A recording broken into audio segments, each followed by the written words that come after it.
Baik, Bismillahirrahmanirrahim. Assalamualaikum warahmatullahi wabarakatuh.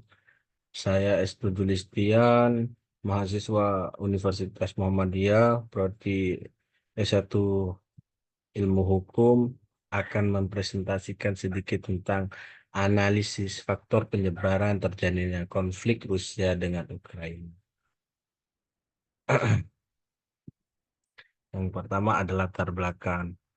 Konflik antara Rusia dan Ukraina yang sedang berlangsung saat ini dimulai pada tanggal 24 Februari 2022 ketika Rusia melancarkan invasi militer skala penuh ke Ukraina.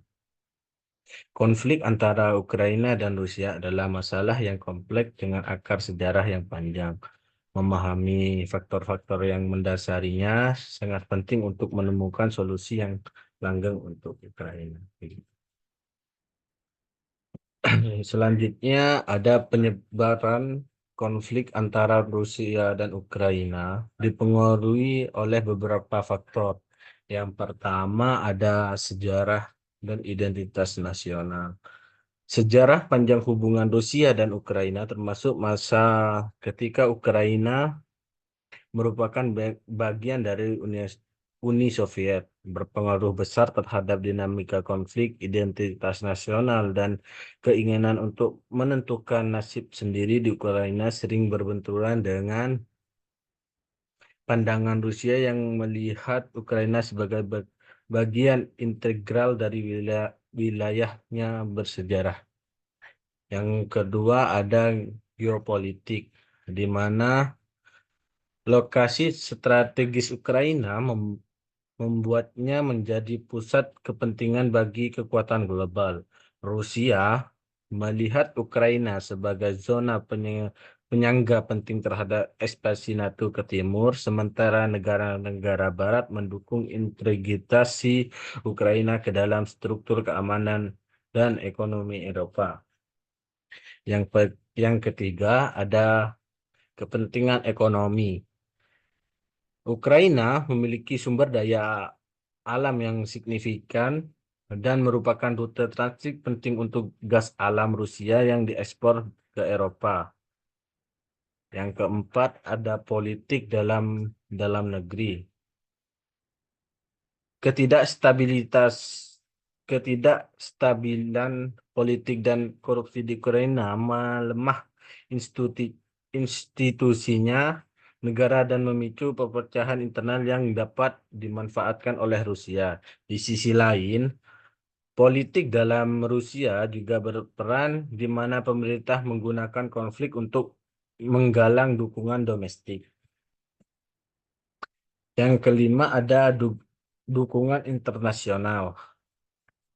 Dukungan internasional sendiri, dukungan dari negara-negara Barat, terutama dalam bentuk benturan militer dan ekonomi kepada Ukraina. Memperluas dimensi konflik ini, Rusia sebaliknya mencari dukungan dari negara-negara yang berpandangan serupa atau memiliki kepentingan yang sejalan. Yang keenam ada media dan propaganda. Perang informasi melalui media dan propaganda telah digunakan secara ekstensif oleh kedua belah pihak untuk membentukkan opini publik dan mendapat dukungan internasional. Yang ketujuh ada kelompok separatis dan intervensi militer.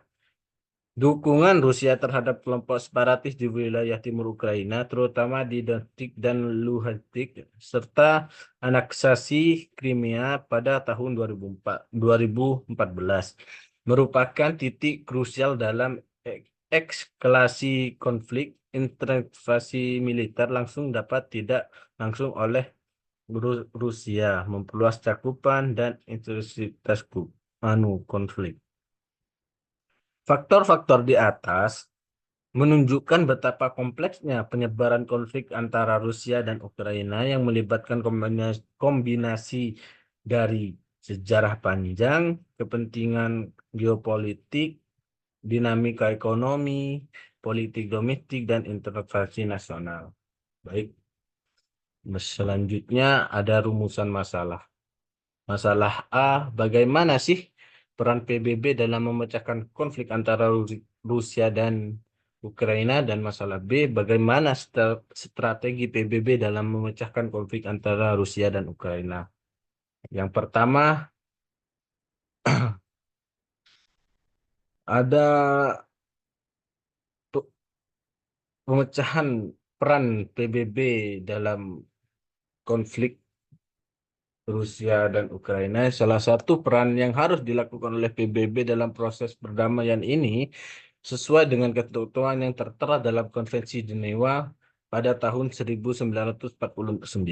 Dalam konvensi tersebut sudah diatur tentang aturan-aturan yang berhubungan dengan konflik, peperangan, sehingga membantu peran PBB dalam membuat kebijakan terkait proses perdamaian antara Rusia dan Ukraina. Begitu.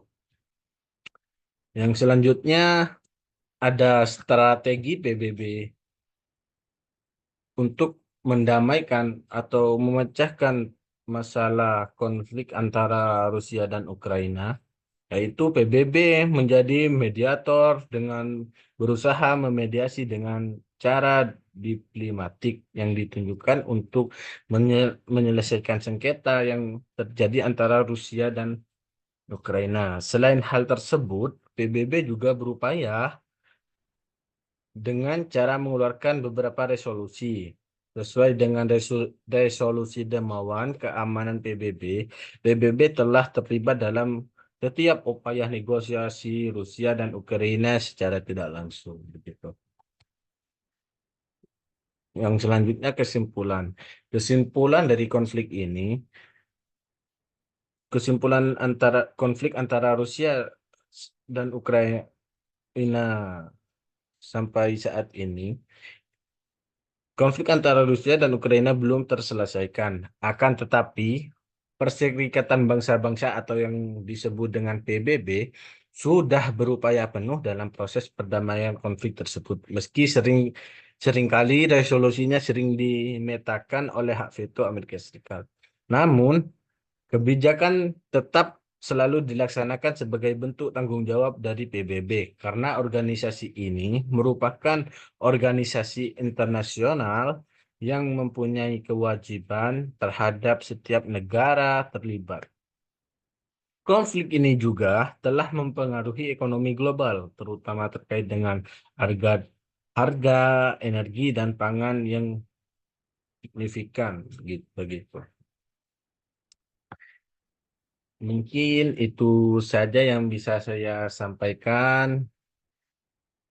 Kurang lebihnya mohon maaf. Billahi fisabilil haq, fastabiqul khairat. Wassalamualaikum warahmatullahi wabarakatuh. Terima kasih.